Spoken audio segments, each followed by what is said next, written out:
प्रध्वस्तघाति कर्माणः केवलज्ञानभास्करः कुर्वन्तु जगतां शान्तिं वृषभाद्याजिनेश्वरः वृषभाद्याजिनेश्वरः।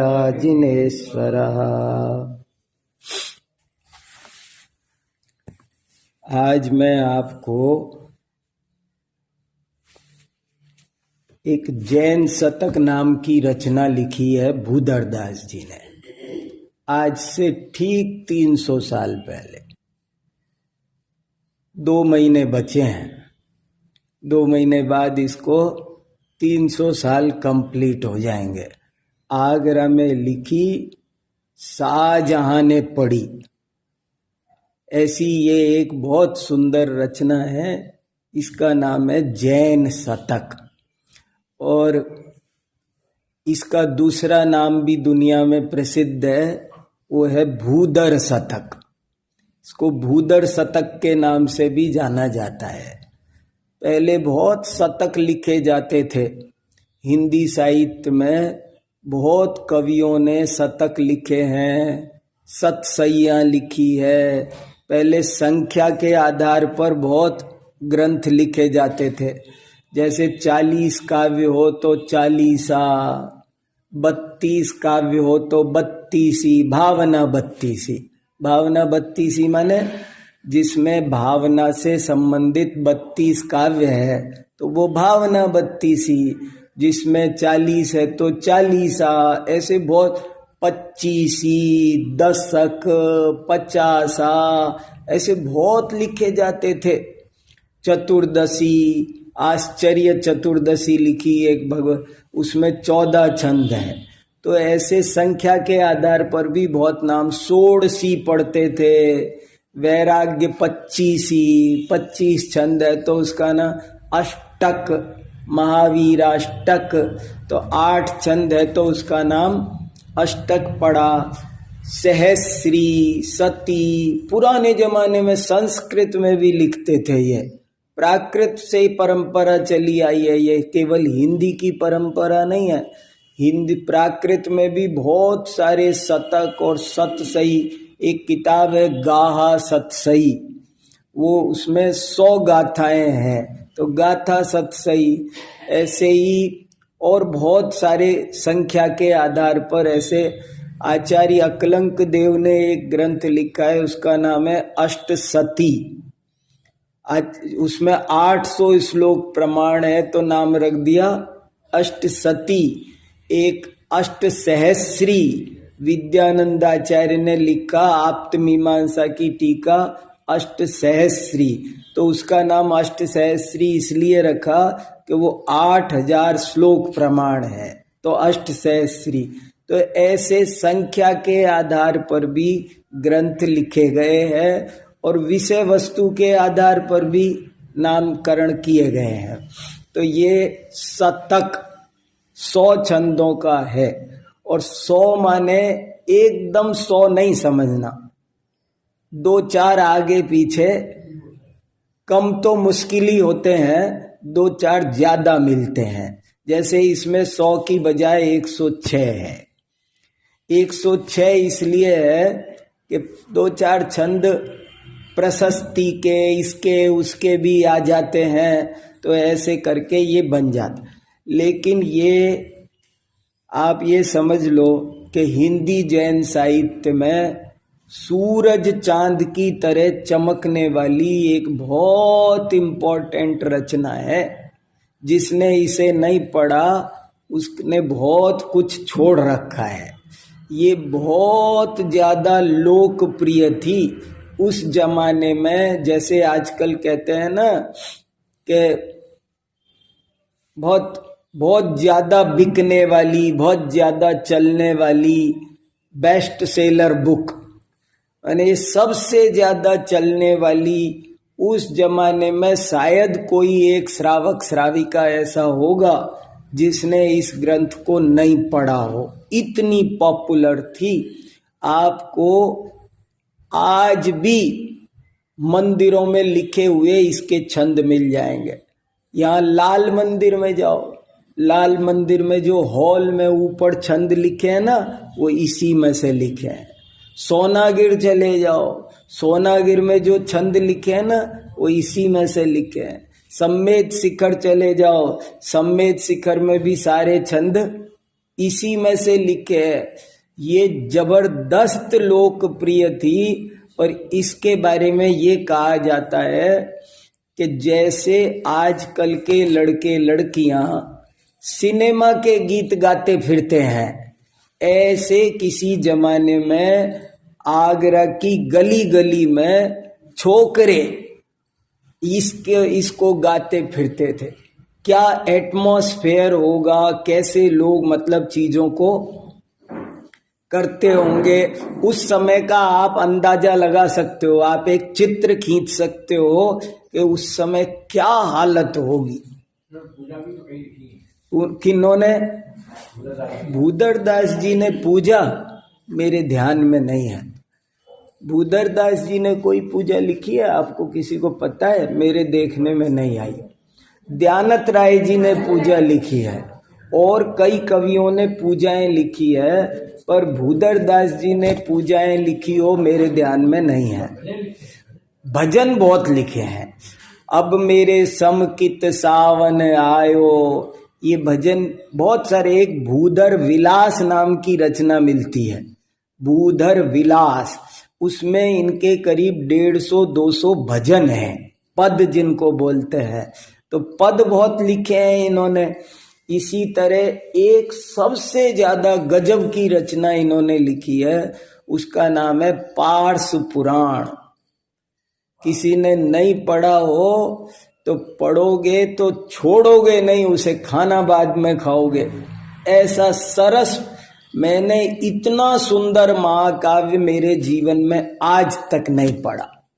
इतना सरस महाकाव्य है। दीवाने हैं उसके भी लोगों ने क्या क्या उनके बारे में लिखा है, वो सब मैंने इस किताब के अंत में दिया भी है। लोगों ने कितने उनके गीत, उस जमाने के लोगों ने भी लिखा। आज के समीक्षक साहित्यकारों ने तो इनके गीत गाए ही गाए हैं, लेकिन उस जमाने में भी देखो, दौलत राम कासलीवाल थे, उन्होंने पद्म पुराण, आदि पुराण, हरिवंश पुराण की वचनिका करी 4000 पेजों में। उसके अलावा भी और कई किताब, 20 किताबें लिखी दौलत राम जी ने। उन 20 ग्रंथ लिखे हैं दौलत राम जी ने, दौलत राम कासलीवाल ने। और उन 20 ग्रंथों के लेखक दौलत राम कासलीवाल ने इनके बारे में क्या लिखा, वो इनसे मिले थे। दौलत राम जी को, दौलत राम कासलीवाल को धर्म के रास्ते पर लगाने का काम अगर किसी ने किया था तो वो भूदरदास जी ने किया था।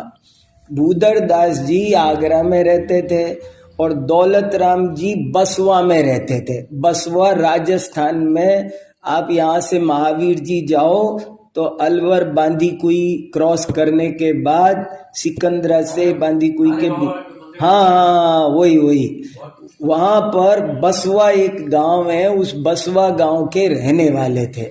और इन्होंने ऐसा लिखा है दौलत राम जी ने कि मैं 20 साल का हो गया, लेकिन ऐसे ही आवारागर्दी में टाइम पार करता था। मंदिर में नहीं जाना, जबकि हमारे घर के सामने मंदिर था। उन्होंने लिखा है मेरे घर के सामने मंदिर, पर मैं मंदिर तक भी जाने का मेरा कोई ठिकाना नहीं। मैं ऐसे ही उछल कूद में टाइम पास करता था। मेरे पिताजी मुझे जरूर प्रेरणा देते थे, लेकिन मैं इधर से सुन के इधर निकाल देता था। एक दिन पिताजी बहुत दुखी हो गए और कहने लगे, मैं क्या तेरे को जिंदगी भर खिलाऊंगा? न काम करता है, 20 साल का हो गया, न काम करता है, न कुछ धर्म ध्यान करता है, ऐसे ही जिंदगी खत्म करेगा क्या तू? ऐसे करके मेरे को बहुत बोला और दुखी हो गए बहुत। मैंने उनका दुख नहीं देख पाया और मेरे को उनके दुख से, गुस्से से, जैसे भी समझ लो, इतनी पीड़ा पहुंची आज। अब तक जो अनसुनी करता था उनकी बातों को, सो अब मैंने सोचा कि आज कोई स्टेप उठाना है। और मैंने सोचा कि क्या करूं। तो मुझे थोड़ी सी कमाई की बात भी चुभ गई उनकी कि क्या मैं तुझे जिंदगी भर बैठा के खिलाऊंगा। तो मैं कमाने के लिए आगरा चला गया। उस समय आगरा राजधानी थी। राजधानी में हमेशा ही बहुत काम होते हैं। राजधानी तो राजधानी होती है। राजधानी में कितने भी लोग आओ खपा जाते हैं। आज दिल्ली में सब खप रहे हैं ना, ऐसे ही उस जमाने में आगरा राजधानी थी। तो दौलत राम जी ने लिखा है, मैं वहां चला गया आगरा के कुछ कमाना है, कहीं सर्विस करनी है। तो मैंने ऐसे ही कई दिन में थोड़ा बहुत काम मिल गया मुझे, तो मैं काम करने लगा। और मैं काम करने के अलावा शाम को क्या करूं। आज जैसे मोबाइल तो थे नहीं 24 घंटे, उसमें जिंदगी लोग खराब कर रखे है। तो बोले हम लोग शाम को मंदिर चले जाते थे। और मंदिर जाते थे तो वहां भूदरदास जी स्वाध्याय करते थे, वहां अध्यात्म शैली चलती थी।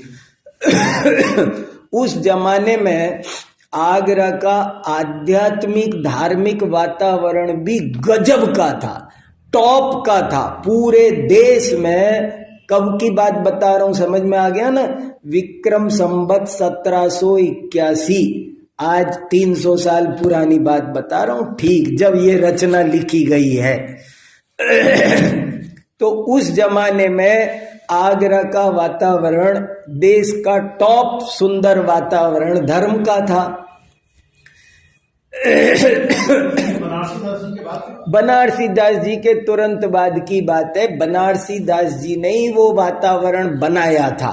बनारसी दास जी, राजमल जी, दयानंद राय जी, भगवती दास जी, ये सब वहीं के कवि हैं, विद्वान है।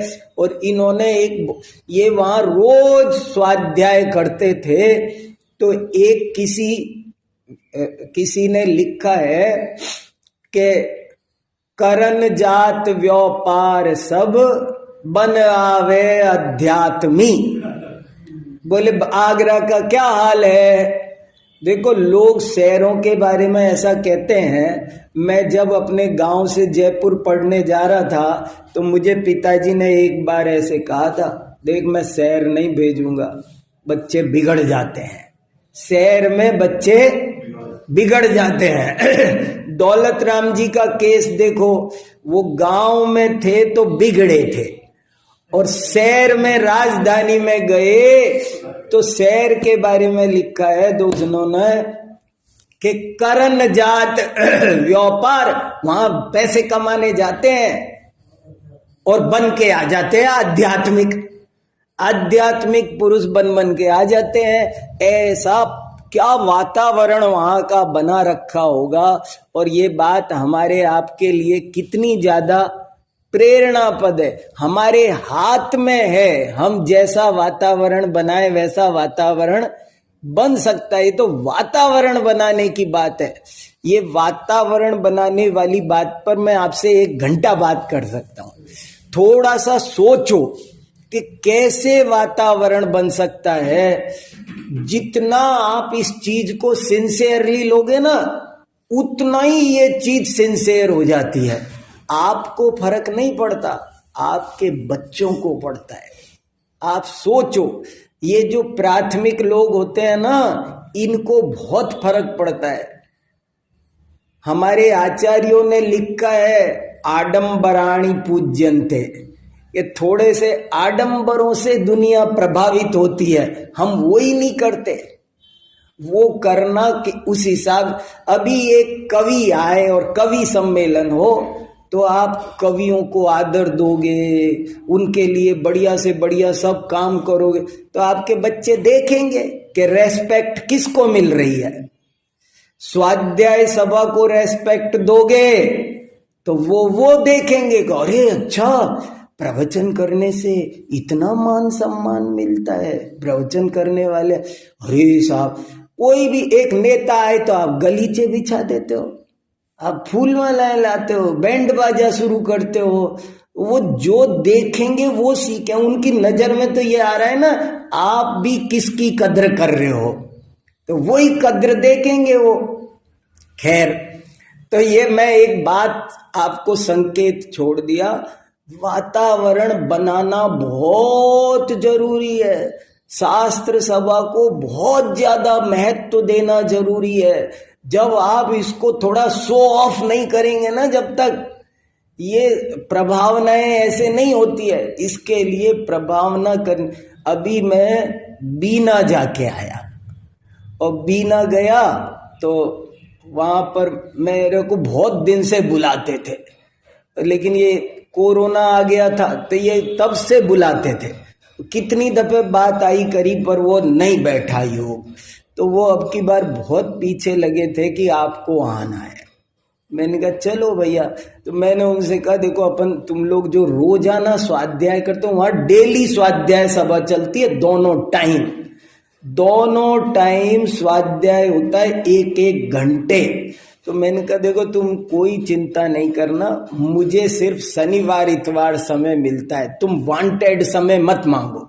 वे समय मांगते थे कोई कार्यक्रमों का, कोई फंक्शन का, कोई अष्टानिका का। मैंने कहा देखो मुझे समय नहीं मिलता है और इसलिए अपनी बैठ नहीं पा रही है। तुम बुलाते हो तो कभी मुझे टाइम नहीं, कभी तुम्हें टाइम।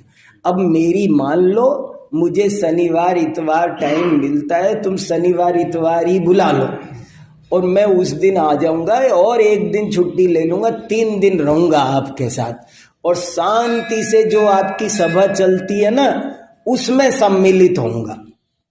तो आखिर मान गए वो मेरी बात, बोले ठीक है। और मैं 3 दिन के लिए अभी बीना जाके आया और मैंने उनको सब कह दिया था कोई कुछ नहीं करना, मगर उन्होंने एक युवा संस्कार शिविर लगेगा। आनंद, आजकल तो व्हाट्सएप पर इतनी जल्दी तैयारी होती है, आजकल वैसा नहीं है महीनों पहले सूचना देनी पड़ेगी, आजकल ग्रुप बने पड़े हैं। अभी डालो आपके शाम को यहाँ पर प्रवचन होगा, सबको पता चल जाएगा, पूरी दुनिया को पता चल, 7 समंदर पार पता चल जाएगा। तो उन्होंने एक युवा संस्कार शिविर रखा और बढ़िया पोस्टर बनाया एक, और पता नहीं क्या क्या क्या क्या मेरे बारे में फैला दिया। बोले बहुत बड़े विद्वान है, बहुत बड़े लेखक है, बहुत बड़े वक्ता है, वहां जाते हैं राष्ट्रपति प्रधानमंत्री फलाना ढिकाना, कर दिया, हल्ला मचा दिया। और वहां पर हॉल भर गया, युवा संस्कार शिविर, युवा संस्कार। मैं तो गया था, वो कहते थे हम आपकी ऑनलाइन कक्षाएं सुनते हैं और आप आओगे तो हम उसी पर आप्त मीमांसा वगैरह पे चर्चा करेंगे। और मैंने जाके पहला प्रवचन, मेरे को पता भी नहीं कि ये सब क्या क्या वहां उन्होंने कितना आडंबर फैला दिया है। उन बच्चों के लिए, सबके लिए नाश्ते का इंतजाम है, भोजन का इंतजाम है, सबको थोड़ा अलर्ट कर दिया। अरे मैंने कहा, मगर मुझे पता नहीं कुछ भी। मैं वहां जाकर के मैंने तो पहला प्रवचन आप्त मीमांसा पर ही किया। मैं दो तैयार लेके बैठा था, मैं क्या करूं। मैंने कहा अब ऐन मौके पे मुझे विषय नहीं बदलना, जो होगी देखी जाएगी। तो मैंने पहला प्रवचन उन युवकों के बीच में, जैन दर्शन परीक्षा प्रधानी है और आप्त मीमांसा इस बात को सिद्ध करती है, और उसकी पहली दूसरी कारिकाएं समझाई कि हमारे यहाँ भक्ति का क्या स्वरूप है। तो वे सब चकित हो। और मैंने जो उनकी तैयारी के लिए नहीं गया, उल्टा वो प्लस पॉइंट हो गया, उनके लिए ही वो काम का। वो तो सब साइंस के स्टूडेंट बैठे थे, लॉजिकल बैठे थे सारे के सारे। बोले हमने आज पहली बार जैन धर्म को लॉजिकल सुना है, ये सब थोपते हैं। और भीड़ बढ़ गई और 3 दिन इतना शानदार शिविर चला, कितने लोगों के जीवन बदले। किसी ने मेरे बारे में बता दिया, बोले आप लोगों को पता है ये जन्म से जैन नहीं है। तो और लोग आ गए, अरे बोले देखो। मैंने कहा देखो, हम तत्व ज्ञान करके लॉजिकली इस चीज को समझ करके, हमारे एक बाबा बदले और एक बदले तो आज हमारे उस बाबा के घर में आज 100 से ज्यादा लोग हैं हम। और कहने के जैन नहीं है, नामधारी जैसे हजारों दुनिया में घूमते हैं, सबका जीवन में भी थोड़ा बहुत जैन धर्म। हम 6 लोग तो प्रवचनकार हैं, 6 तो प्रवचन करते हैं। और कितने ही लोग, सब कोई रात को भोजन नहीं करता, कोई कुछ नहीं, कितने सारा फर्क है। तो एक बदले तो कितने लोग बदल जाते हैं। आप समाज को हम लोग अपना नहीं रहे। हमारी जनसंख्या का ह्रास इसलिए हो रहा है कि हम थोड़ा सा इस दिशा में एक्टिव नहीं हो रहे। हमें जिसको महत्व देना चाहिए ना, उसको थोड़ा महत्व देना सीखेंगे तो सब बहुत बढ़िया काम होने वाला है। तो बहुत बढ़िया शिविर रहा। कितने बच्चे, मैंने कई कहानियां सुनाई वहां, बच्चों के लिए कहानियां सुनाई मैंने बहुत सारी। बाद में मैंने भी देखा इन बच्चों को कैसे बेचारे निकल कर आए हैं। मेरे भी करुणा की धारा फूट गई, सच बता रहा हूं। इतना अपनापन आ गया, मैं बोल के आया कि मैं दोबारा आऊंगा। और मुझे भी इतना अच्छा लगा, अरे कि इनको क्या करूं, कैसे करूं। तो मैंने उनको छोटी छोटी कहानियां सुनाई। मैंने एक कहानी वो सुनाई, आपको तो सब सुना चुका हूँ बहुत सारी। मैंने एक कहानी वहां ये सुनाई कि भैया वो बहू कहती है मेरी उम्र 4 साल, सास की उम्र 2 साल, ससुर पति की उम्र 1 साल और ससुर साहब अभी जन्मे ही नहीं। तो बाद में वो कहानी सुनकर कई लोग कहने लगे हमारा समझ लो आज जन्म हुआ है, अब हम स्वाध्याय की प्रतिज्ञा करते हैं। मैंने ये कहा उनको कि देखो मैं तुम्हें कितनी बात बता पाऊंगा, 3 दिन में क्या क्या बता जाऊंगा। मैं तुम्हें कुछ थोड़ी बहुत 2-4 दाने दे पाऊंगा, लेकिन तुमको ज्यादा माल चाहिए तो मैं तुम्हें खजाना दिखा देता हूं जहां से मैं चुन चुन के ला रहा हूं। तो तुम स्वाध्याय करने की आदत डालो।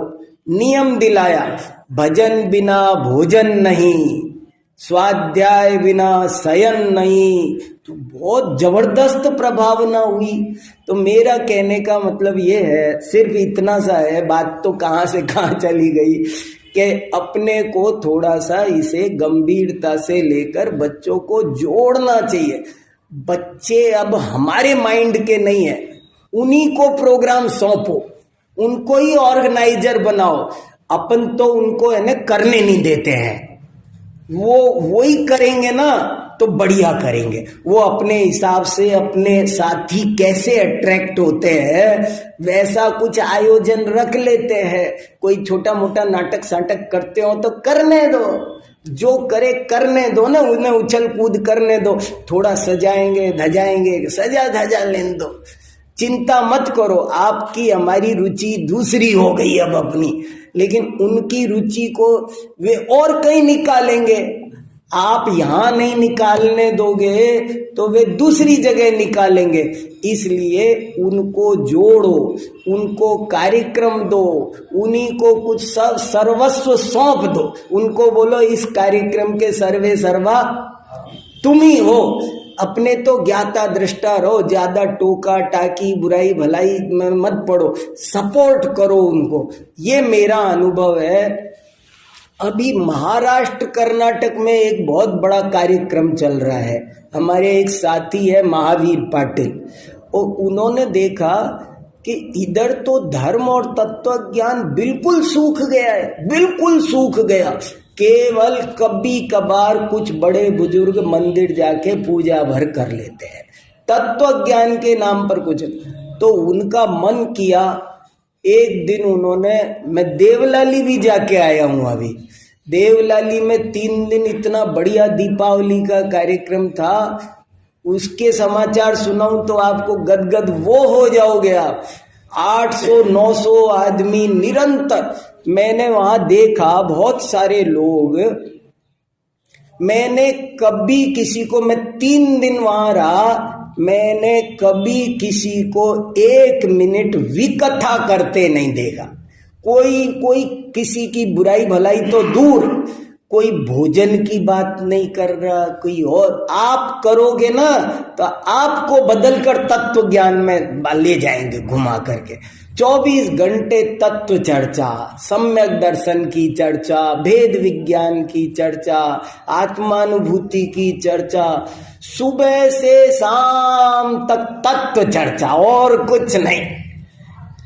तो वो वहां पर आए, वो महावीर पाटिल, और उन्होंने ये कहा कि मैं ऐसे ऐसे मेरे एरिए के बच्चों को संभालना चाहता हूं और मैं बहुत दुखी हूं, और रो पड़े, उनकी आंख से आंसू आ गए कि हमको हमारे पूर्वज जो तत्व ज्ञान दे के गए हैं, देखो ये कर्जा है, हमारे माथे पर कर्जा, वो हमको दे के गए हैं, हमें इसे अपनी अगली पीढ़ी को ट्रांसफर करना है, लेके मरना नहीं है।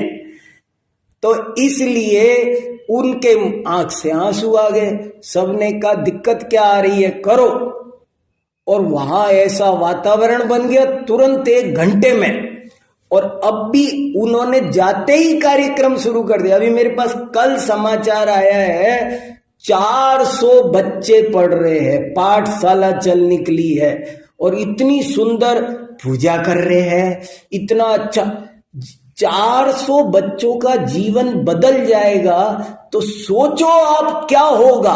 एक मेरे बाबा का बदला तो 100 तैयार हुए। एक आदमी दीपक जलाता है तो उसको एक को रोशनी नहीं मिलती है, रोशनी 1000 लोगों को मिलती है। अगर एक आदमी कुआं खोदता है तो पानी सिर्फ वही नहीं पीता है, पूरा मोहल्ला पीता है। तो वो 400 बच्चे तैयार होंगे तो कितना बड़ा काम होगा, सोचो आप। इसलिए मैं भी इसीलिए चला जाता हूं कि भाई अपने निमित्त से अगर कुछ हो रहा है तो होने दो। तो अपने को वातावरण बनाना है, लोगों को धर्म के मार्ग पर लगाना है। इस समय बहुत बुरी आंधी चल रही है। एक जगह मैंने ऐसे बोला, मैंने कहा देखो, तुम्हें आत्मा का हित नहीं करना हो ना तो कोई बात नहीं, शरीर का हित करना है। ऐसे हमारे अकलंकाचार्य ने लिखा, उत्तमा स्वात्म चिंता स्यात् देह चिंता च मध्यमा, कि तुम प्रथम तो कोई चिंता मत करो, लेकिन तुम मानोगे तो हो नहीं कि बिना चिंता किए तो करोगे तो सही। तो हो सके तो आत्मा की चिंता करो, और अगर तुमसे आत्मा की चिंता न हो तो इस विश्व में आत्मा के बाद सबसे ज्यादा मूल्यवान वस्तु कोई है तो अपना शरीर है। और मैंने उनको बताया, जैसे समझ लो उदाहरण के तौर पर, कोई युवक ये कहे कि देखो जी मैं आत्मा वात्मा कुछ नहीं मानता और मुझे कोई आत्मा का हित नहीं करना, लेकिन मुझे शरीर बहुत प्यारा है, शरीर का हित करना है, शरीर को जरा भी नुकसान नहीं पहुंचना, तो वो आधे से ज्यादा धर्माचरण अपने उसके जीवन में आ जाएगा। जिसे शरीर भी का भी हित करना है ना, जो जिसे शरीर का हित करना है वो कोका कोला पिएगा, वो फास्ट फूड खाएगा, वो क्या क्या मतलब कि वो रात में भोजन करेगा। रात में भोजन करने से 10 बीमारियां होती है। वो अगर शरीर प्यारा है तो वो रात को खाना खाएगा। कसाय पाउड में जय की टीका जय धवला में लिखा है कि जो लोग क्रोध करते हैं उनकी आई साइट वीक होती है, उनकी श्रवण शक्ति मंद होती है, उनका हाजमा खराब होता है। अब बताओ, जिसे शरीर प्यारा होगा वो क्रोध करेगा नहीं? शरीर का भला करना है तो शरीर का भला करने की भी अगर भावना जग जाए, वो उल्टा सीधा बेड पोस्चर में बैठेगा, घंटों टीवी मोबाइल देख के आंख खराब करेगा, क्योंकि उसे शरीर प्यारा है। ये गुटके शराब, ये तो मद्य मांस तो छोड़ो, ये खाएगा वो। तो जिसको शरीर भी प्यारा है वो अपना जीवन कितना, ऐसे छोटी छोटी बातें बच्चों को बतानी जरूरी है। उनको बताओ, उनको छोटी छोटी कहानियों के माध्यम से बताओ, उनको खींचो, जोड़ो, उनके समय समय पर छोटे छोटे एक 2-2 दिन के 4 दिन के कार्यक्रम करो। तो आगरा का उस समय बहुत बढ़िया वातावरण था। देखो कहते हैं ना, खरबूजे को देख के खरबूजा रंग बदलता है। इस भी पॉलिसी को समझो। पहले क्यों टोले के टोले मुनि बन जाते थे। अगर उस जमाने में हम और आप होते न तो हम में से एक नहीं बचता। मैं आपको सच बताऊं, अपन सब इतने ऐसे परिणाम वाले हैं, हम सब ने दीक्षा ले ली होती। अरे बड़े बड़े पापी पल भर में ले लेते थे। आज हम क्यों नहीं ले रहे हैं? वो वातावरण हमने नहीं छोड़ा, वो वातावरण खत्म है। वो वातावरण ऐसा था कि लोग आराम से दीक्षा ले लेते थे, आराम से साधना करते थे, कोई तरह की बाधा नहीं थी, सब शांति से सब संपन्न हो जाता था। आज कई तरह की दिक्कतें उपस्थित हो गई है। तो इसलिए वातावरण को देख करके 4 बच्चे आते हैं ना तो 5वां भी आता है, 5 आते तो 6ठा भी आता है। ऐसे करके वातावरण बनाना जरूरी है। तो उस समय आगरा का वातावरण बहुत बढ़िया था। तो दौलत राम जी वहां गए और वहां उन्होंने लिखा कि मुझे भूदरदास जी ने सबसे पहले पुण्याश्रव कथा को सुनाया। क्या सुनाया? एक ग्रंथ है बहुत बढ़िया, 56 कहानियां हैं उसमें, नहीं 64 का सम्यक दर्शन के 8 अंग हैं और 8 अंगों की 8 कहानियां हैं और 64 कहानियां हैं उसमें। समथिंग 64 है, 56 है, मैं कंफ्यूज हो गया, पर कहानियां हैं इतनी। और बोले मुझे वो पुण्याश्रव कथा कोश उन्होंने सुनाया और वो कथा को सुन, और वो संस्कृत में था उस समय उसका हिंदी अनुवाद नहीं था। तो बोले मैंने वो संस्कृत से रोज शाम को, दिन भर तो मजदूरी व्यापार पैसे कमाता था, शाम को मंदिर जाता था और वो संस्कृत से पुण्याश्रव कथा कोश पढ़ाते थे। वो पढ़ करके मैं संस्कृत भी सीख गया। देखो 2 चीज के मास्टर बन गया। बोले मैं संस्कृत का भी मास्टर बन गया और जैन धर्म क्या है वो भी समझ गया और मुझे रुचि भी लग गई और सारी कहानियां मेरे याद हो गई। और मैंने सोचा क्या किया जाए। अब तो मेरा दिन भले व्यापार छूट जाए पर स्वाध्याय नहीं छूटता था। ऐसा उनका स्वाध्याय में मन लगा। बोले मैं सुबह भी जाने लगा उनके साथ में। और उन्होंने लिखा है, देखो उनकी लाइन सुनाऊं मैं। भूधर्मल जिन धर्मी ठीक रहे स्यागंज में तहकीक। आगरा में शाहगंज एरिया है, मैं दर्शन करके आया हूँ, आपने में किसी ने किए होंगे। शाहगंज में वो रहते थे। जिन सुमिरन पूजा परवीन दिन प्रति करे अशुभ को छीन। स्वाध्याय भक्ति पूजा कर करके अपना मनुष्य जन्म सफल कर रहे थे। ऐसे भूदरदास जी थे। तो बोले मैंने उनकी प्रेरणा से धर्म में रुचि लगी और उन्होंने उनके ही समझाने से मैंने मेरे जीवन में सबसे पहली किताब भी लिख दी, पुण्याश्रव कथा कोश वचनिका। पुण्याश्रव कथा कोश जिसका हिंदी अनुवाद नहीं मिलता था, उसका उन्होंने हिंदी माने लेखक बन गया। आप कल्पना करो बसवा के उस लड़के की, जिससे पिताजी भी खुश नहीं थे। वो लड़का, जीवों को बदलते क्या देर लगती है। एक बार रुचि लगा के उन्हें बदलो तो सही। और फिर बाद वो भूदरदास जी कितने अच्छे कवि थे, फिर बाद में दौलत राम जी ने 20 किताबें कम से कम लिखी है। कम से कम इसलिए बोल रहा हूं कि मैंने उन पर पीएचडी की है और मैंने उनकी 20 किताबें ढूंढ ली है। लोग तो 12, 13, 14 जानते थे, मैंने और ग्रंथ भंडारों में ढूंढ ढूंढ के और 4-6 किताबें निकाल ली। तो 20 किताबों की लिस्ट मेरे पास है। 20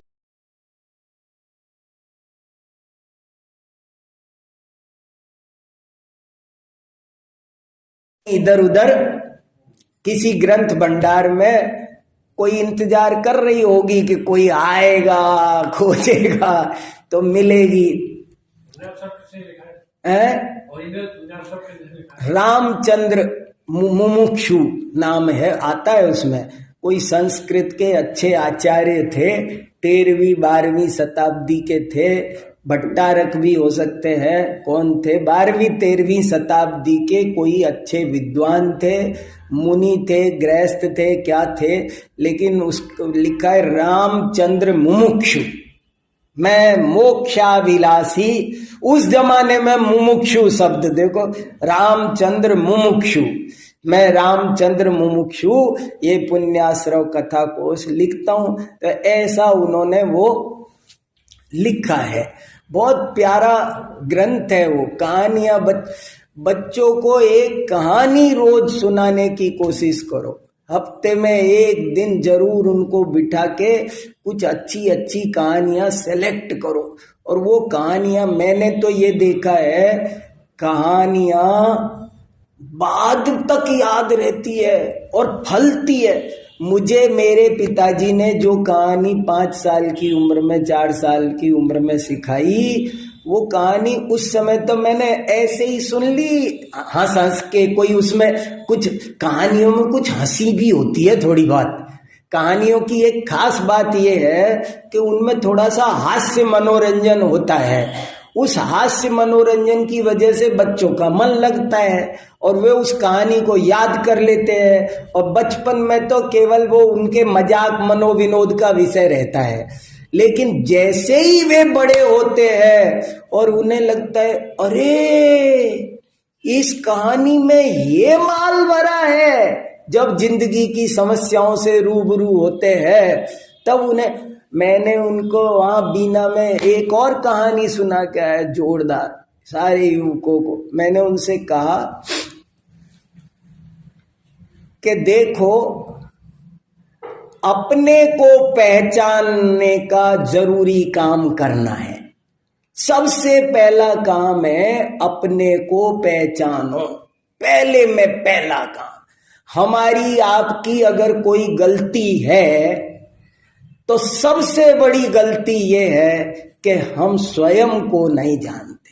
ये इतने शास्त्र, सारी दुनिया में जितने शास्त्र है ना, वो आपसे हमसे एक ही बात कहना चाहते हैं। मैंने उन सब से कहा, सारे युवकों से, कि वो ये कहना चाहते हैं कि तुम भले आदमी अपने को तो पहचानो। बाद की बात तो बाद में करेंगे और बात तो बाद में। अभी तो हमारी हालत इतनी खराब हो रही है, सारी समस्याओं की जड़ है मैं भ्रम्यो अपन को विसरिया। एक ही कारण है कि हमने अपने को नहीं जाना। अपने को पहचानो।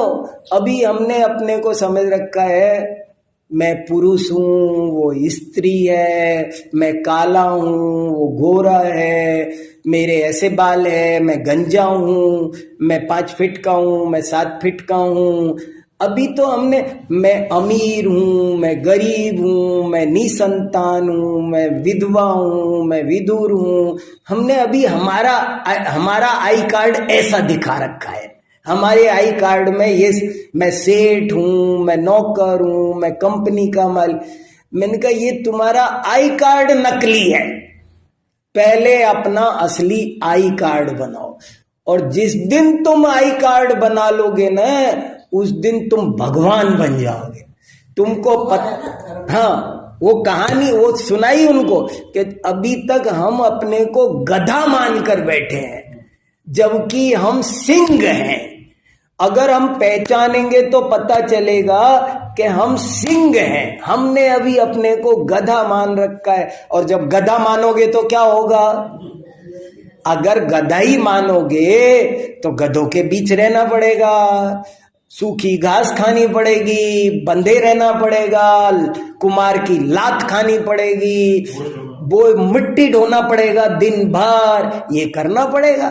और जब ये पता चलेगा कि मैं गधा हूं ही नहीं यार, शेर हूं, तो उसके बाद कितने दिन बोझा ढोएगा वो?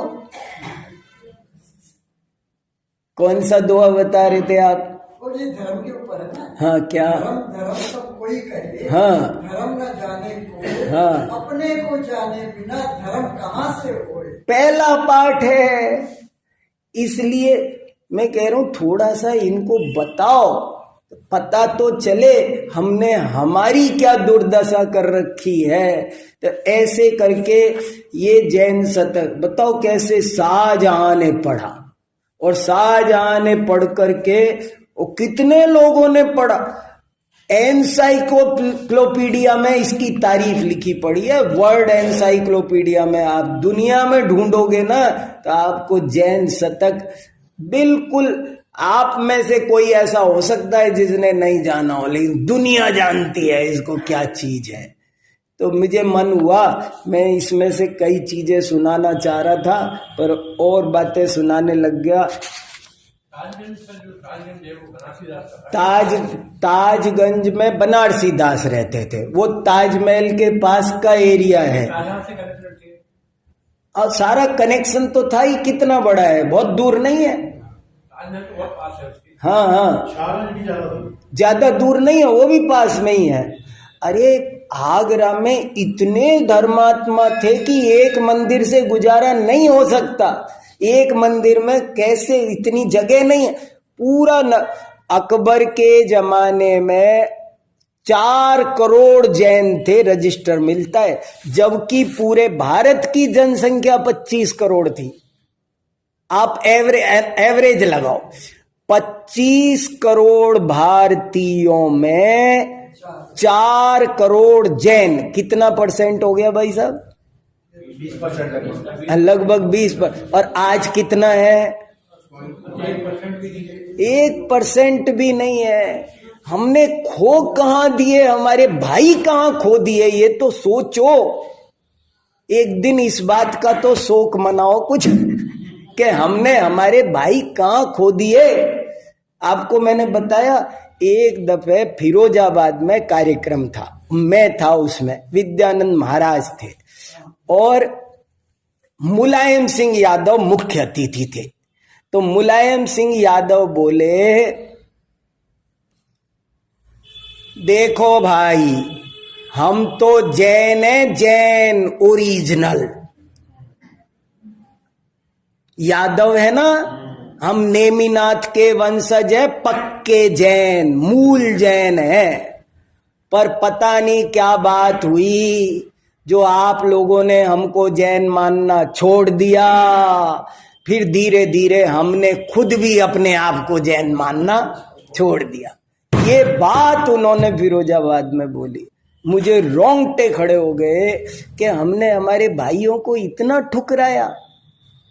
बलदेव उपाध्याय ने लिखा, जितने शर्मा हैं वे सब श्रमण थे। शर्मा सारे, आज इस देश में शर्मा मिला दो, यादव मिला दो, और कितनी जातियां हैं जो मूलतः जैन थी, कितने सब, और सब हमने न कैसे, क्या हुआ, क्या ये क्यों हुआ, ये सब सोचो तो सही। कभी इस पर तो मीटिंग करो, इस पर तो एनालिसिस करो। हाँ, तो इसलिए एक वातावरण बनाया जाए। और क्या ये पूरा जैन शतक आप क्या समझ रहे हो? अच्छा, इससे अंदाजा लगाओ कि इसके छंदों को वहां के लड़के लड़की जैसे सिनेमा के गीत गुनगुनाते गलियों में दौड़ते हैं, आज ऐसे दौड़ा करते थे इसके छंदों को गाते गाते। आप कल्पना करो क्या वातावरण होगा। और कितनी जैनों की जनसंख्या होगी, उसके बिना ये चल सकता है? ये उनकी कितनी पॉपुलैरिटी होगी, उसके बिना ये चल सकता है? बताओ आप। राजा से कनेक्टेड थे, राजा पसंद करता था साहब। आपको पता है ये लाल किला के सामने लाल मंदिर किसने बनाया है? शाहजहां ने। जैन मंदिर बनाया शाहजहां ने, और वहां से घोड़े पर उतर। आप किसी भी दिन 15 अगस्त की आज भी कमेंट्री सुन लेना। 15 अगस्त को कमेंट्री आती है और उसमें कभी कभार कोई नहीं बोलता है, वरना मैंने खुद कई दफे सुना है कि ये लाल जैन मंदिर है। शाहजहां घोड़े से जब गुजरता था मंदिर के आगे से, तो घोड़े से उतरता था। बोले इस मंदिर के आगे घोड़े पे बैठना नहीं है, उतरना है। प्रणाम, अंदर ना जा पाए तो भी 2 मिनट को सही, 1 मिनट को सही, मंदिर को प्रणाम करके आगे बढ़ता था। सोचो लोगों की श्रद्धा, उस मुस्लिम शासक की, मुगल शासक की ये भावना कि भैया जैन मंदिर। तो ऐसे करके हमारे लोगों ने बहुत धर्म को संभाला है। मैं कई दफे कितनी बातें सुनाता रहे, तो बनारस की घटना आपने सुनी होगी। मैं कितनी दफे बनारस में एक दफे कोई जैन नहीं बचा, कोई जैन नहीं बचा। राजा कोई ऐसा जैन विरोधी आया कि उसने सारे जैनों को, कभी कभी जैनों के प्रति कोई विद्वेष भावना पैदा हो जाती है। गलती एक करता है, सजा पूरी समाज भरती है। तो कोई किसी की गलती के कारण राजा क्रुद्ध हो गया और उसने कहा सारे जैनों को बाहर निकाल दो। सारे जैनों को बाहर निकाल दिया, सब निकल गए। बनारस में एक जैन नहीं बचा, सब निकल गए। एक जैन ऐसा था कि वो सबसे बहुत ही ज्यादा प्यार मोहब्बत रखता था, सबके काम में काम आता था। रात को किसी को हॉस्पिटल ले जाना हो तो वो ही खड़ा मिले, किसी के जन्म मरण परण में जब देखो तब सबसे आगे वो खड़ा मिले। लोग बहुत प्यार करते थे। तो वो खप गया, वो वहां रह रहा था और सब निकल गए, टाइम बीते जा रहा था। लेकिन किसी खुराफाती ने इसकी भी शिकायत कर दी जाकर राजा से कि महाराज हमने तो सारे जैन बाहर निकाले हैं, लेकिन ये जैन, ये एक अभी भी रह रहा है महाराज, इसको बाहर निकाल दो, गड़बड़ हो जाएगी, इसे निकालो बाहर। और महाराज तो उसने कैसे शिकायत की? ऐसे तो कह नहीं सकता निकालो, क्योंकि सारी पब्लिक प्यार कर रही है उसे। तो उसने राजा से कहा महाराज ये है ना, गंगा को नहीं मानता, गंगा को गाली देता, गाय को गाली देता है, ये सूर्य नारायण को नहीं मानता है। ऐसे ऐसे उसकी कंप्लेन कर दी, भर दिए राजा के कान। राजा ने तुरंत बुलाया उसको और बुला के उससे कहा क्यों भाई, हमने सुना तुम गौ माता को गाली देते हो, गंगा माता को, सूर्य नारायण भगवान को गाली देते हो तुम। वो कान पकड़ के बोल महाराज क्या कहा आपने? मैं इनको गाली देता हूं? कब दी, किसको दी? मुझे प्रमाण दिखाओ। मैंने जिंदगी में आज तक इनको कभी कोई गाली नहीं दी। अरे हमने तो क्यों भाई तुम क्या कह रहे थे ये गाली देते? महाराज गाली देने का मतलब है ये मानते तो नहीं ना उनको, इनको मानते नहीं है। पूछो ये मानते हैं? ये तुम गौ माता को मानते हो? तुम गंगा माता को मानते हो? तुम बोले महाराज कैसे नहीं मानते? मानते हैं। तो क्या मानते हो? देखो महाराज, शाम को गौ माता के गले में रस्सी पड़ जाती है, दिन भर वो स्वतंत्र रहती है, जंगल में खुश रहती है, उछलती है, छलांगे लगाती है। जब सूर्य अस्त होता है और उसके गले में रस्सी पड़ जाती है तो फिर हमसे खाना नहीं खाया जाता, हम खाना छोड़ देते हैं महाराज, इतना गौ माता से प्यार करते हैं हम। तो बोले सूर्य नारायण, महाराज वही तर्क है, सूर्य नारायण अस्त हो जाए, हम खाना खाएं। महाराज हमारे मोहल्ले में एक जानवर मर जाता है, भैंस मर जाती है तो हमसे खाना नहीं खाया जाता। और ये एक आदमी कोई गांव में मरता है तो खाना नहीं खाते हैं। सूर्य नारायण अस्त हो जाए और हम खाना खाएं, ऐसा के? तो महाराज हम तो जैसे ही सूर्य नारायण अस्त होता है ना बाबा ना, हम तो खाना, जब तक वो सुबह निकलना आए फिर से, जब सुबह उनका उदय होता है तब हम खाना खाते हैं। तो बोले अच्छा, तो और वो गंगा माता के बारे में तुम्हारा क्या सोचना है? बोले उसको तो नहीं मानते तुम। अरे मानते हैं। क्या मानते हो? महाराज गंगा इतनी पवित्र नदी, मैं उसमें पैर कैसे डालूं? मेरा अशुचि गंदा शरीर, पसीने मैल लगा हुआ, ये ले लेके लोग उतर जाते हैं उसमें, हमें तो नहीं उतरा जाता। लोग उसमें पैर रख के नहाते धोते मल मल करके सारी गंदी करते हैं। महाराज हम तो गंगा को बहुत प्यार करते हैं। गंगा हमारे निमित्त से जरा सी भी मलिन गंदी ना हो, ये हम चाहते हैं, और इसलिए हमसे तो उसमें पैर नहीं रखा जाता महाराज। हम इसलिए, राजा ने सोचा बात तो बड़ी लॉजिकल है, गंगा का ज्यादा आदर क्या है, सूर्य का ज्यादा आदर क्या है? तो ये तो बात सही है भाई, ये तो कौन कहता है ये नहीं मानता, ये तो बल्कि हमसे ज्यादा मानता है, ऐसा समझ में आ रहा है, सिद्ध तो ये हो रहा है।